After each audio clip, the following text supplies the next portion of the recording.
네, 김호수 검찰총장 후보자 인사청문회 여야 대치 끝에 자정이 넘어가면서 결국 파행이 됐습니다. 하지만 야당이 인사청문회를 다시 열어야 한다고 요구하고 있어서 어떻게 될지 더 천천히 지켜봐야겠습니다. 한편 문 대통령과 여야 5당 대표와의 회동 자리도 거센 기싸움 속에 마무리가 됐는데요.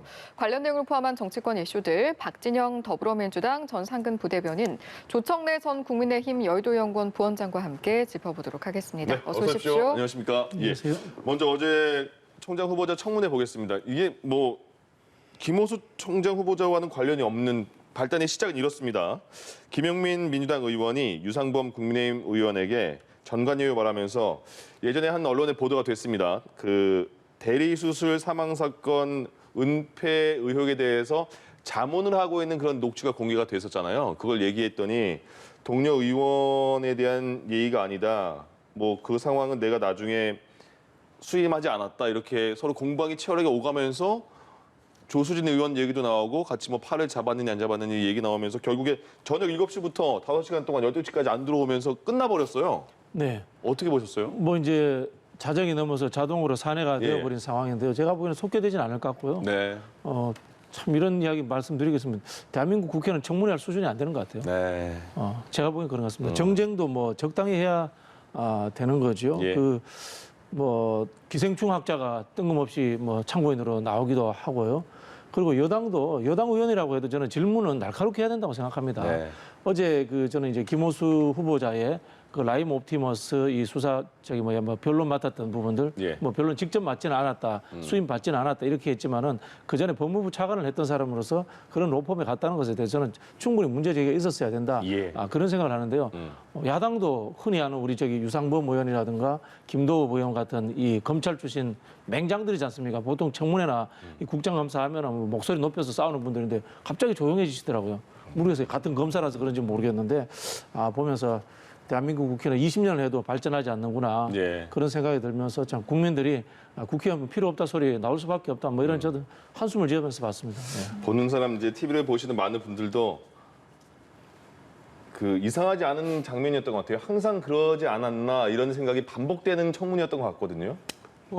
예, 어이가 없었습니다. 예. 어이가 없었고 이거는 뭐 제가 볼 때 단순히 뭐 여야의 뭐 정당의 문제, 뭐 한당의 문제라고 보기보다는 네. 국회의 수준을 보여주는 것이라고 보고요. 지금 옳은 말씀이라고 봅니다. 다만 예. 이제 청문 요청이 제출된 게 지난 7일에 제출이 되어서 예. 20일 내에 처리를 해야 하니까 어제 12시가 밤 자정이 산회 기준이지 않습니까? 예. 근데 7시부터 해서 5시간 동안이나 그 청문회 본질하고 아무 상관이 없는 동료 야당 의원에게 상처를 내고 거기에 대해서 반박을 하고 물리적인 마찰이 일어나고 하는 과정에서 5시간을 허비해 버렸거든요. 네. 그러니까 이렇게 청문회가 끝마무리가 이렇게 허지부지된 경우가 제가 알기로는 거의 없습니다. 예. 근데 이제 김용범 의원이 어제 김용민 의원이 예. 이거를 동료 의원의 그 녹취록을 네. 청문회장에서 공개한 거는 매우 부적절하고요. 시간상으로도 좀 의도가 있는 게 아닌가 하는 생각이 들 정도로 도발에 가까운 걸 했거든요. 예. 이건 해당 의원이 굉장히 반성하고 성찰하고 사과해야 될 문제라고 생각합니다. 지금 그 말씀하신 것처럼 7일 날 그걸 받았으니까 네. 어젯밤 12시까지 다시 그 결정해서 보내줘야 되잖아요. 네. 청와대로. 근데 못 보낸 상황이잖아요. 네. 그럼 다시 야당은 아까 저희가 전해드린 대로 청문회를 다시 열자 이렇게 욕을 하는 것 같은데 그게 이루어질까요? 보통 청문회가 기일이 자정이라 하더라도 예. 차수 변경을 여야 간에 간사가 합의를 하면 넘어갈 수 있게 되어 있었습니다. 네네. 그래서 어제 국민의힘이 자정 5분 전에 예. 차수 변경 요청을 했는데 사회를 받던 민주당 박주민 의원이 5분 전에 차수 변경 요청이 있을 수 있냐 말이 안 된다 해서 옥신각신했고요. 네.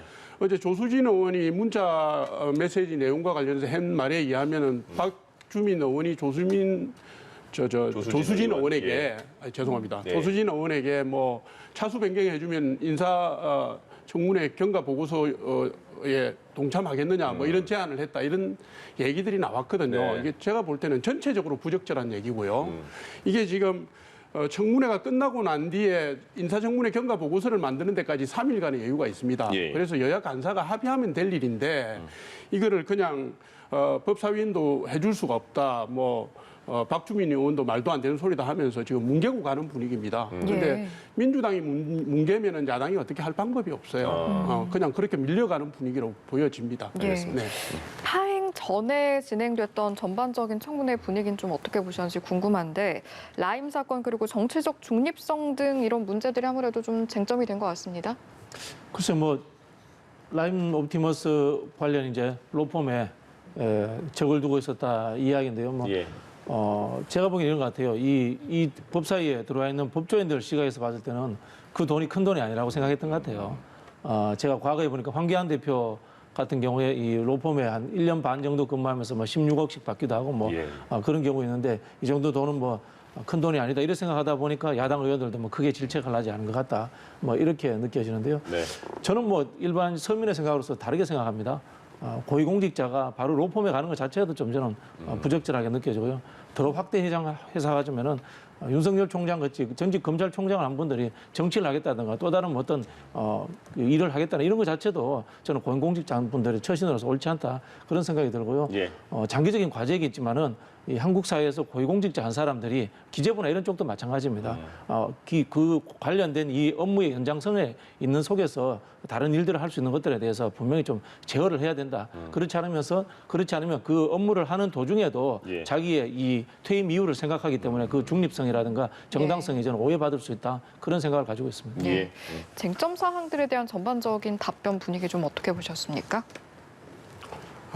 어제 청문회를 보면서 정말 어이가 없었습니다. 네. 이런 청문회 뭐하러 하나 싶었거든요. 어제 김호수 검찰총장 후보자의 발언을 보면 수사 중이라서 말 못하겠다, 재판 중이라서 말 못하겠다, 예. 심지어는 영업 비밀이다. 영업 비밀이라는 맥락은 이겁니다. 라임하고 옵티머스 변론을 위해서 검찰청을 방문해서 변론한 적이 있느냐라고 질문을 했는데 그거는 로펌의 영업 비밀이라서 말 못한다고 했고요. 그다음에 보고 안 받았다. 법무차관 때 라임 사건 보고 안 받았다 이 얘기입니다. 예, 예. 본인이 라임 사건이 수사가 확대된 게 지난해 2월이고 네. 본인이 4월에 사퇴를 했습니다. 예. 라임 사건의 수사가 확대되고 난 뒤에도 2개월 동안 법무부 차관에 있었고요. 그로부터 5개월 뒤인 9월 달에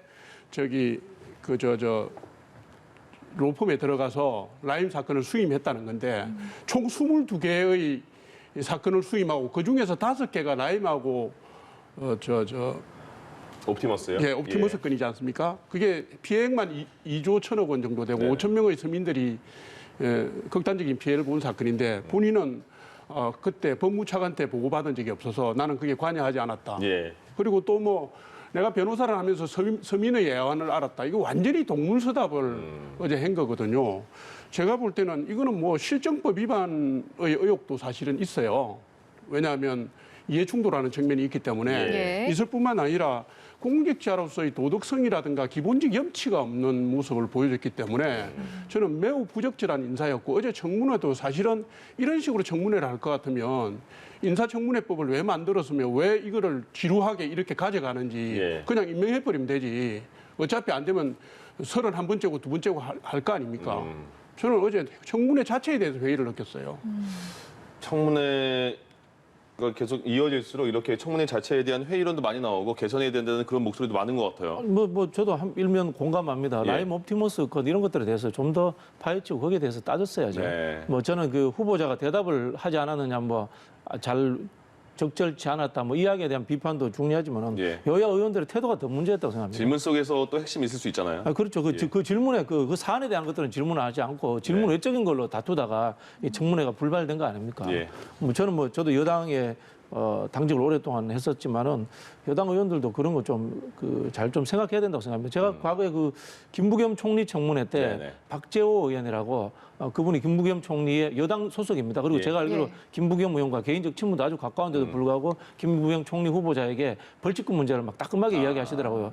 그렇게 보면서 여당이라도 그런 거 지적할 건 지적해야 예. 되지 감사듯이 할 거면 청문회 안 하는 게 맞습니다. 저는 그런 생각이 듭니다. 그럼 이번에 두 분은 이번에 청문회 하면서 김호수 검찰총장 후보자에게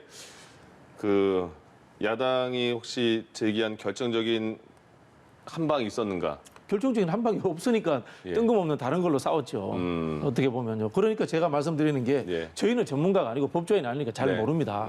그러나 이 라임 옵티머스 문제 법조인들이라면은 여기에 대해서 잘 알 거 아닙니까? 정관인지 정관 예우에 해당되는지 안 되는지 그런 것들을 가지고 논쟁을 했어야죠. 네. 조금 전에 그 주호영 의원과 인터뷰에서 김호수 총장 후보자는 부적격 중에 부적격이다라는 표현을 하셨거든요. 네네. 어떤 점이 가장 큰 부적격 요인일까요? 법치의 파수꾼으로서 자격 요건이 저는 가장 부적격이라고 보는 겁니다. 예.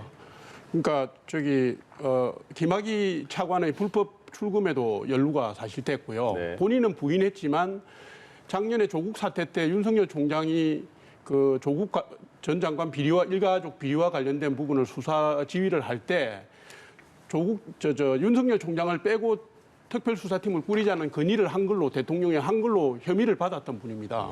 그리고 실제로 작년 4월에 그만둔 이래로 뭐 건감원장, 무슨 뭐 감사위원, 뭐 국민권익위원장 관련된 뭐 관직이 나올 때마다 하마평이 올랐던 분이거든요. 예. 그러니까 대표적인 친정부 인사인 거는 맞지 않습니까? 지금 검찰총장은 내년에 있는 지방선거와 대선의 과정에서 법치의 파수꾼 역할을 해야 될 분이에요. 예.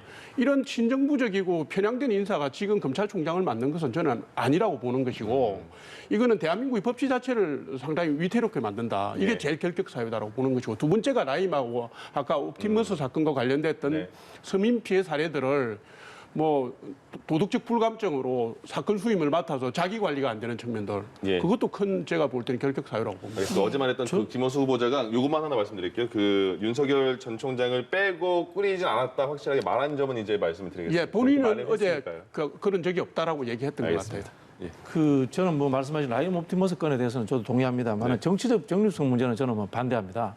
정치적 중립성이라는 문제를 우리가 오용하는 경향이 있다고 보는데요. 검찰의 정치적 중립성이라는 것은 수사와 수사 지휘의 중립성의 문제지 이분이 다른 공직을 갖느냐 안 갖느냐 이렇게 이야기하시면 안 됩니다. 그러면은 반정부 인사를 이 정부에서 인용할 수는 없는 거지 않습니까? 총장이라는 자리가 수사를 지휘하는 자리이기도 하지만 행정의 총괄자라는 지위가 있기 때문에 이중적인 역할이 부여될 수 있기 때문에 그것을 천편일률적으로 정치적 중립성으로 해서 문재인 대통령가 뭔 사람이어야 된다 이렇게 이야기하면 정부를 운영할 수가 없습니다. 예. 그런 측면에서 말씀드리는 거고요. 저는 조국 장관 수사 당시에 특별 따로 수사본부를 꾸려야 했다고 하는데 거의 본인은 참여하지 않겠다고 했습니다만은 저는 그런 방법도 가능했다고 봅니다. 왜냐하면요. 그 당시에 검찰총장이 윤석열 검찰총장이 본인이 임명될 때 조국 중무수석이 끝까지 방해했다라는 것을 알고 있었기 때문에 그 어떤 사감이 작동했을 수도 있다라는 우려가 존재할 수도 있기 때문에 그런 우려 때문에 그런 뭐 다른 다양한 안을 내놨을 수도 있다 이런 부분이 있는 거고요.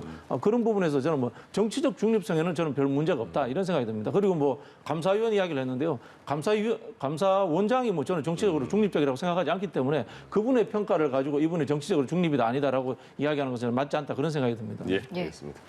김우수 검찰총장 후보자에 대한 청문회 앞서 이제 속개되진 않을 것 같다라고 말씀을 해주셨는데 국회 청문 보고서 채택이 되지 않는다면 문 대통령이 재송부 요청을 하게 될 것이고 그래도 채택이 안 되면 임명 강행도 가능한 상황이라서 여기에 대해서는 좀 어떤 의견이신지 궁금합니다. 아마 제가 봤을 때는 야당이 다시 들어오지 않을 겁니다.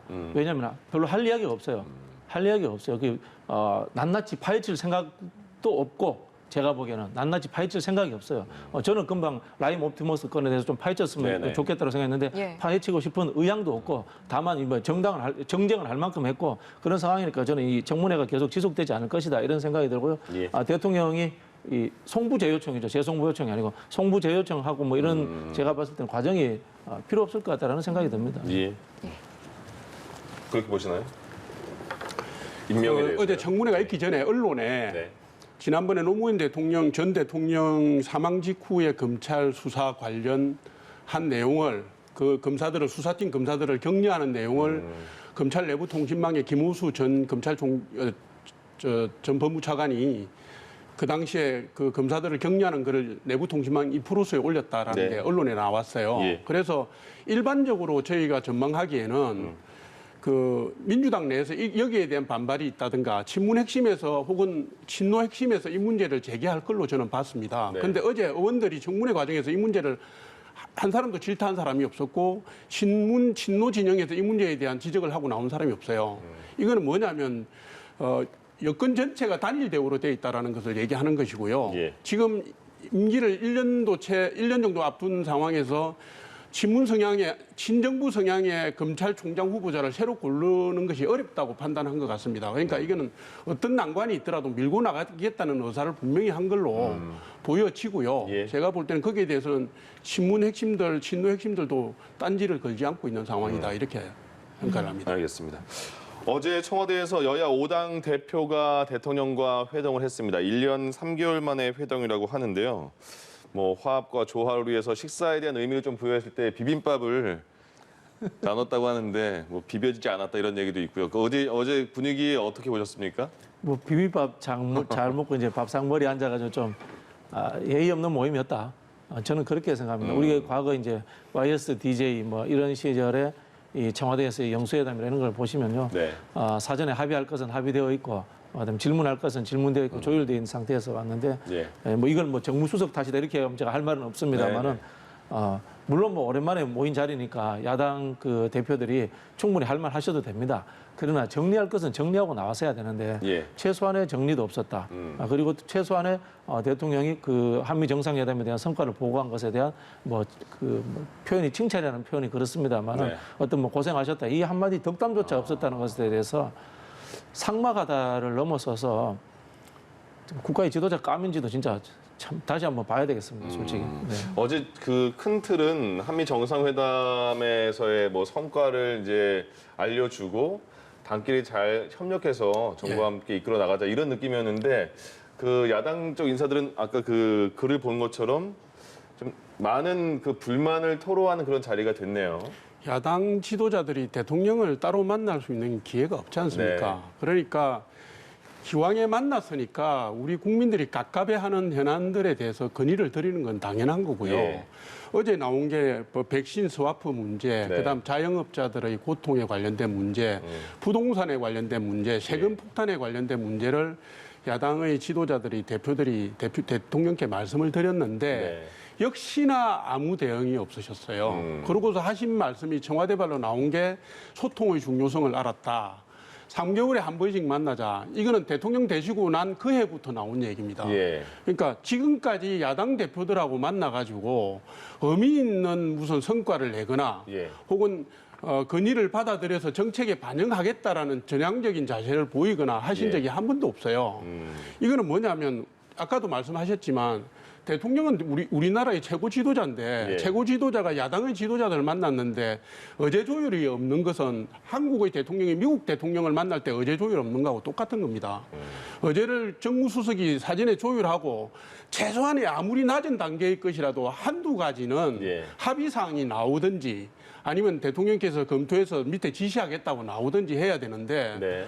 서로 그냥 자기 얘기만 뭐 당신은 얘기해라 나는 듣겠다 뭐 이렇게 돼버렸잖아요. 이런 식의 여야 대표 대통령과의 면담은 국민들에게 아무 희망적인 시그널을 줄 수가 없습니다. 예. 이게 지금 한 번이 아니거든요. 계속 똑같은 형태가 계속되어 왔습니다. 그러니까 여야정 협의체를 그 예전에부터 계속 그 대통령은 제안을 했고 그 야당이 안 받아준 적도 꽤 있던 것 같은데 그런 지금 말씀이라면 계속 처음에는 그 대통령이 그 잘 받아주지 않더라도 자주 계속 만나다 보면 달라지지 않았을까요?라는 생각이 야당이 드는데. 안 받아준 경우도 있습니다. 맞습니다. 근데 맞는데 이게 제가 기억하기로는 2018년 8월에 대통령께서 여야 원내대표들을 만나셨어요. 네. 그리고 2018년 11월에 국정상설협의체란 여야정 국정상설협의체란 이름으로 또 만나셨어요. 네네. 그때도 대통령께서 3개월에 한 번씩 하자고 말씀하셨는데 8월이든 11월이든 전향적인 게 아무것도 안 나왔습니다. 예. 그냥 국민들에게 대통령이 소통한다는 모습을 보여주는 이벤트로서 쓰셨고요. 네. 어제 만나기 전에 최종적으로 만난 게 작년도 2월에 만나신 겁니다. 작년도 2월에도 만나는 신용만 하셨지 거기서 아무런 합의가 안 나왔습니다. 예. 언론에 나오기에는 김기현 대표가 잠깐이라도 따로 대통령을 면담하고 싶다는 의견을 제안을 했고 그래서 대통령께서 그 행사가 끝나고 난 뒤에 잠시라도 김기현 대표하고 1대1 미팅을 하지 않을까 하는 기대에 섞인 기사도 나왔거든요. 네. 역시나 그것도 없었습니다. 예. 지금까지 이벤트성 행사가 계속 가는데 야당이 누가 거기에다가 진정성을 갖고 응할 수 있겠습니까? 그럼 여야정 협의체는 잘 이루어지지 않을. 아니 근데 역으로 생각하면 그런가요? 이런 부분이 있습니다. 저런 태도로 나오는데 아무리 들어주고 싶어도 들어줄 수가 없는 겁니다. 아니 말이 우리 흔히 예의가 기본적으로 있어야 되지 않습니까? 대통령께서 3박 5일 동안 잠도 못 주무시면 갔다 와서 고생하셨는데 예. 참 뭐 좋은 성과도 많습니다. 그러나 이런 부분은 미진합니다. 이렇게 가야 되는데 대놓고 뭐 딴소리를 해대면은 누가 여기에 대해서 뭐 계속해서 지속적으로 뭐 좋은 이야기를 또 응대를 할 수가 응대 자체를 할 수 없는 질문을 하지 않습니까? 그런 상황입니다. 제가 예를 하나 들어볼게요. 계속 야당에서 문제 삼는 44조 기업이 투자 문제. 대한민국 기업이 돈 안 되는 일에 쓸데없이 투자하겠습니까? 그런 일 절대 없습니다. 이 기업이 투자한 것은요, 흔히 하는 말로 미국이 주도하고 있는 쿼드 경제라는 부분에 투자한 부분이기 때문에 오히려 안정적으로 외국에 대해서 수익을 더 낼 수 있는 겁니다. 기업한테 더 도움이 되는 겁니다. 네. 백신 문제도 마찬가지입니다. 백신 스워프가 안 됐다고 하지만 스워프라는 게 뭡니까? 대출서로 해주는 거잖아요. 근데 허브를 만들겠다고 하잖아요. 허브는 직접 투자예요. 직접 투자하기 때문에 성과를 더 낸 겁니다. 이런 거에 대해서 구체적으로 확인하지도 않았고 대놓고 막 비판적으로 이야기하는데 무슨 이야기가 진행이 되겠습니까? 저는 뭐 내용의 문제를 떠나가지고 예. 야당 지도자들의 태도 문제에 대해서 저는 정말 좀 국민의 안산물을 좀 너무 아쉬웠습니다. 네. 알겠습니다. 다음으로는요. 예. 국민의힘 당대표 예비 경선 이야기 한번 해보도록 하겠습니다. 오늘 오후에 결과가 발표가 되는데 그러니까 8명의 후보 가운데 이제 5명이 본선으로 올라가게 되는 거죠. 단도직입적으로 좀 여쭤보겠습니다. 어떤 인물들이 올라가게 될까요? 그걸 저도 알 수 있으면 좋겠습니다. 네. 그런데 이제 지금 이제 진출자를 특정할 수는 없는데 네. 뭐 이심전심으로 대충 짐작들은 예. 하고 있지 않습니까? 예. 그런데 오늘 하는 예비 경선이라는 것은 투표가 아니고 다 여론조사입니다. 네. 50대 50인데 당원 대상으로 하는 여론조사 1000샘플, 예. 일반 국민 여론조사는 1000샘플, 2000샘플을 여론조사 2개 기관에서 하니까 4000샘플을 하는 거거든요. 그러니까 당원들이 50% 들어간다 하더라도 이거는 직접 투표 행위가 아니라 여론조사 행위입니다. 예. 그래서 일반 투표하고는 경향이 조금 다르게 나타날 수 있다고 예. 제가 볼 수가 있고요. 이제 이거를 보는 판단의 그러니까 관점이 뭐냐면 예. 지금 언론에서 나온 여론조사에서 나타난 그런 그 신진들의 상승세가 예. 당심에 얼마나 반영되었는지를 알 수 있는 객관적인 자료가 없습니다. 네. 그래서 지금 당 내외에도 다 답답해하거든요. 저희가 볼 때는 당원 명부가 공개된 게 그저께 저녁에 아마 각 후보 진영에 갔을 거예요. 예. 그러니까 그저께 저녁부터 아마 각 그렇군요. 후보들이 여론조사는 하고 있을 것 같은데 후보 캠프에서 나오는 결과가 아직 없습니다. 하루 이틀 더 기다려봐야 되는 것 같긴 하고요. 예. 제가 추측을 하면 중진 3명에 신진 2명 정도 가지 않을까. 그렇게 제가 성함은 특정은 예. 못합니다. 예. 그 정도면 거의 특정한 거 아닙니까? 네. 알겠습니다. 어떻게 예상할까요? 일단 국민의힘 저는 신진 3명에 중진 2로 예상했습니다. 3, 2, 2, 3 이 정도군요. 예. 이 부분도 좀 여쭤봐야 될 것 같습니다. 당대표 경선룰에 대해서 당내에서 이의 제기가 있는 것 같은데 유경준 의원이 여론조사 방식에 대해서 좀 한 이야기가 있더라고요. 이건 어떤 내용인 겁니까? 그 문제 제기를 하신 의원님들의 말씀은 이해가 가요. 뭐 전혀 납득이 안 되는 내용은 아닌데, 근데 이제 우리가 당원 50%, 일반 국민 50% 할 때 지금 국민의힘 당원이 전국적으로 지역별 편차가 상당히 큽니다. 크고 세대별 편차도 크거든요. 그래서 지역별 세대별 편차에 맞게 샘플 수를 뽑아내야 됩니다. 그러다 보니까 호남하고 2030 세대가 비교적 비율이 적어진 건데 이거를 잘못됐다고 근본적으로 바꾸라 그러면 그럼 그게 일반 여론조사가 되는 겁니다. 예. 그러면 당원 조사하고 국민 여론조사를 따로 분리를 할 필요가 없는 거거든요. 다만 이제 그 중도 확장 전략의 측면에서 우리 그 국민의힘이 가진 취약 계층과 취약 지역에 대해서 적정한 가중치가 필요하다. 예. 이런 정도의 문제 제기라면 요번에 이제 당의 선거관리위원회에서 한 것처럼 보정을 해볼 수 있죠. 호남을 조금 더 늘린다든가 예. 2030을 조금 더 늘린다든가 당에서 그와 관련된 논의와 조치를 하고 있다고 봅니다. 이번에는 박진영 부대변인께 여쭤보겠습니다. 그 국민의힘 얘기입니다. 경선 네네. 얘기인데요. 지금 이준석 후보가 굉장히 돌풍까지 일으키고 있다 이런 표현도 나오잖아요. 그렇게 되면서 민주당에서 전재수 의원은 부럽다 저런 흥행이 이렇게 언급까지 했는데 어느 순간부터 최근에 뭐 유승민계냐, 박근혜계냐, 뭐 이명박 괜히 이렇게 네네네. 계파 싸움까지 나오고 있어요. 저는 뭐 개파가 부정적인 것만은 아니라고 생각을 합니다. 네. 다만 이 감옥 간 대통령과의 친분 관계로서 만들어지는 개파를 가지고 비판하는 것은 뭐 정치 발전에 좋지 않죠. 예. 개파라고 하는 것은 사실은 가치와 노선 그리고 정치를 추진하는 행태로서 이렇게 구별돼야 된다. 그렇게 생각이 듭니다. 예. 예를 들면 저는 뭐 강성 개혁파입니다. 이렇게 이야기하면은 저는 여기에 대해서 부끄러움이 전혀 없습니다. 다만 이것을 누구의 친분 관계로서의 줄 세우기용으로 활용한다면 이것은 뭐 정치권에서 좀 문제가 되지 않겠나 예. 그런 생각이 들고요. 이준석 최고께서 거기에 대해서 응답을 안 하는 게 저는 좋은 전략이 아닌가 싶습니다. 예. 여차하면은 이 중진들이 내놓는 이 개파 논리에 이렇게 개파가 상대를 역공격하는 것조차도 예. 한편으로 보면은 거기에 이렇게 같이 발이 빠지는 상황이 될 수 있으니까 제가 보기엔 그런 것 같습니다. 그건 어떻게 보셨어요? 그 정세균 전 총리가 본인의 그러니까 장유유서 발언과 관련해서 거기만 딱 문구만 띄어서 보도를 네네네. 해서 네네. 좀 아쉬움이 많다 다 해명도 했거든요. 그러니까 이제 정세균 대표는 예. 국민의힘 예. 내에 장유유서 권위주의적 경향들이 있기 때문에 이준석 대표가 돌파하기 어려울 것이다 이야기를 했고 네. 이준석 대표가 그걸 맞받아치는 것까지도 잘해서 예. 그걸 돌파하는 게 혁신이다라고 네. 이야기하는 건 좋은데 예. 이 정세균 대표가 민주당의 또 대권 주자다 보니까 당내에서 이제 박용진 의원이 그걸 또 살짝 비틀어서 비판을 하니까 네. 더 이제 이 국민의힘 쪽에서 그걸 이제 써먹으려고 하는 상황으로 갔는데요. 사실은 장유유서라는 단어가 좀 요즘 서기에는 좀 적절치 않은 단어였다는 생각은 듭니다. 네. 예, 알겠습니다. 여당 대권 주자 이야기가 나왔으니까요. 관련해서 이어가 보도록 하겠습니다. 이낙연 전 대표가 대권 지지율 1위를 달리고 있는 이재명 경기지사가 주장하고 있는 기본소득론 여기에 대해서 언급을 좀 했는데 증세 없이 가능할지 설명이 필요하다. 이렇게 언급을 했거든요. 어떻게 들으셨습니까? 글쎄 뭐 기본소득을 보는 방향에 따라 차이가 있을 수 있는데요. 저 같은 경우는 증세가 아닌 복지 정책을 조정해가면서 해야 되지 않겠나라는 생각을 가지고 있습니다만 네. 이런 뭐 논쟁들은 이 기본소득 개념이 정리되지 않았기 때문에 차이가 있을 수 있습니다. 다만 전략적인 부분에서 남의 주제를 가지고 이렇게 경쟁하는 것은 전략적으로 유리하지 않다.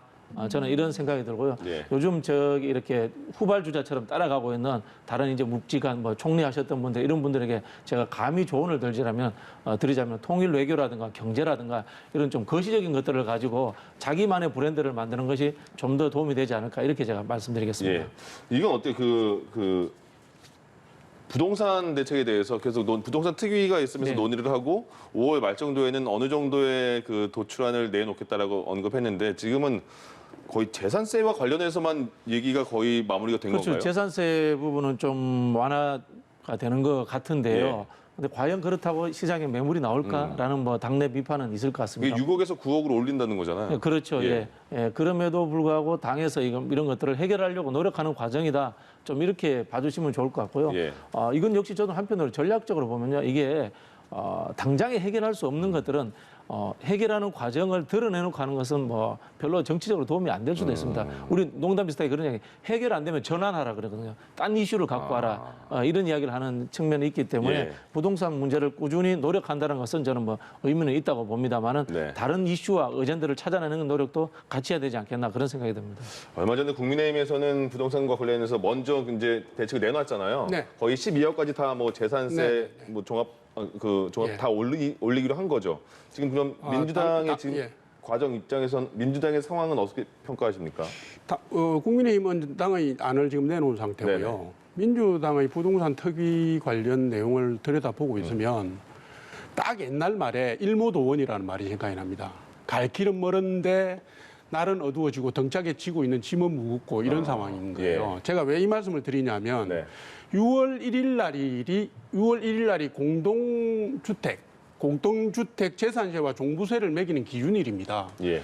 그 6월 1일 날 매겨진 기준을 근거로 해서 재산세는 7월하고 9월 두 번에 나누어서 절반씩 각 가정으로 고지서가 가고요. 네. 11월 달에 종부세 고지서가 또 각 그 종부세 대상들에게 갑니다. 예. 이게 무슨 의미냐면 내년 3월 9일이 대선인데 7월, 9월, 11월 2, 3개월마다 세금 고지서가 국민들을 각 가정으로 가는 거예요. 예. 이것이 민주당 정권, 문재인 정권에게 미칠 부정적인 영향은 지금 불보듯이 뻔한 거 아닙니까? 이거를 지금 민주당 내에 부동산 특위 김진표 의원이요. 예. 위원장이나 이런 분들이 모를 리가 없거든요. 그래서 대선 승리를 위해서는 이걸 풀어야 되는데 완화를 해야 되는데 친문 핵심들이라든가 청와대 기류는 안 된다 이렇게 나가니까 일단 당장 돌아오는 재산세만이라도 조정을 해야 되는 거예요. 네. 7월, 9월 날 돌아오니까. 재산세 조정해놓고 난 뒤에는 종부세는 나중에 혹시 행편이 되면 한 다음에 소급 적용하든지 뭐 다시 환불하든지 하면 된다는 작전을 짜고 가는 것 같아요. 예. 그러니까 제가 볼 때는 발바닥에 불이 붙었습니다. 그런데도 해법을 민주당이 독자적으로 찾아나갈 수 있는 논의 구조가 안 되기 때문에 예. 그런 진퇴양난의 딜레마에 빠져 있는 게 아닌가 하는 생각을 갖게 됩니다. 그럼 지금 보시기에 민주당 그 부동산 특유에서 거론되는 재산세, 뭐 종부세 이런 논의는 괜찮은 방향이라고 보십니까? 그래서 뭐 저는 개인적으로 예. 그 다주택자들, 임대주택, 임대사업자들 문제 이런 그 민주당의 기본적인 성향에 맞는 부분들부터 해결해 가는 것이 좋지 않겠나. 그런 생각이 듭니다만은 네. 뭐 말씀하신 부분이 있습니다. 이게 민주당이 이제 국회의원들이 많이 당선이 되다 보니까 예. 과거와 달리 이제 강남 3구에서 당선된 의원들도 있고 이러다 보니까 의원들의 의견이 좀 다양한 측면이 있다라는 것은 뭐 당연한 것이고요. 예. 물론 우리가 이제 서울시장 선거에 지면서 수도권의 부동산 문제에 집중하고 있습니다만은 다른 지역에 이건 저는 국민의힘도 마찬가지라고 봅니다. 예. 지방에 있는 우리 국민들의 시각에서 보면은 서울의 집값이 그렇게 많이 올랐는데 세금을 낮춰준다는 것에서 역형평성 문제를 또 제기할 수도 있기 때문에 예. 저는 좀 더 심도 있게 보는 것이 맞지 않겠나 그렇게 생각합니다. 전략적인 문제보다는. 예, 알겠습니다. 여기까지 듣죠. 지금까지 박진영 더불어민주당 전 상근 부대변인, 조청래 전 국민의힘 여의도연구원 부원장과 함께했습니다. 두 분 말씀 고맙습니다. 예. 고맙습니다.